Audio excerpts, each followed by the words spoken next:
Anak ini sedang mengambil air di sumur. Ternyata menemukan bangkai seekor burung gagak. Dan tidak tahunya ternyata dia masih hidup. Dan membuat muka anak itu penuh dengan lumpur. Ini masih bukan nasib buruk. Yang lebih misterius adalah sang anak memegang lumpur di wajahnya. Dan tidak sengaja kehilangan bentuk mukanya. Tidak bisa melihat jalan dan juga tidak bisa berteriak minta tolong. Dia hanya bisa berlari sembarangan. Rupanya di lantai ada monster lumpur. Dia berubah menjadi bentuk manusia dan merebut panca indera si anak kecil. Dan masih ingin menempati badannya. Orang dewasa yang melihatnya langsung menembakkan pistolnya. Tetapi dia itu lumpur. Mau gimana pun dia akan kembali lagi ke bentuk asalnya. Seorang perempuan menggunakan pisau dan memotong badannya.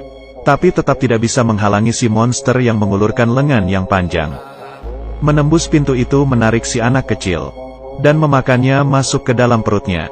Setelah tujuannya sudah tercapai, berubah menjadi bentuk biskuit manusia dan lompat ke dalam sumur.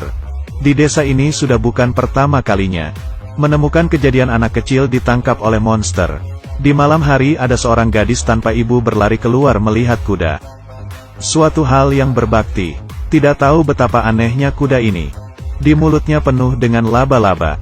Dan mengeluarkan banyak jaring hingga anak kecil itu tersangkut. Dan mengeluarkan banyak jaring hingga anak kecil itu tersangkut. Jaring itu semakin lama semakin banyak. Hingga anak itu badannya dipenuhi dengan jaring lalu memakannya. Hal aneh di dalam desa sudah terlalu banyak. Hingga mencari ahli untuk mengatasinya. Brother Grimm, yang mengklaim bisa membunuh iblis. Mendapat permintaan hingga ke sini. Dan sebenarnya mereka adalah penipu. Dan saat itu juga muncul monster. Monster semuanya bergerak sendiri. Jika benar-benar ingin melakukan sesuatu, masih harus menemukan Lin Zhengying. Mengikuti petunjuk dari penduduk desa. Anak-anak yang hilang. Dan hutan ajaib di sekitar ini sepertinya ada hubungannya. Di dalam hutan itu ada menara yang terbengkalai.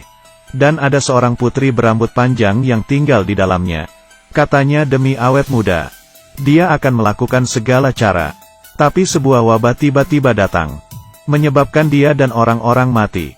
Dan mayatnya putri masih di dalam menara. Atau inilah penyebab hal aneh itu terjadi. Sang kakak Jack menaiki dinding. Yang talinya dibantu tarik oleh adiknya dari bawah. Untuk memasuki menara itu.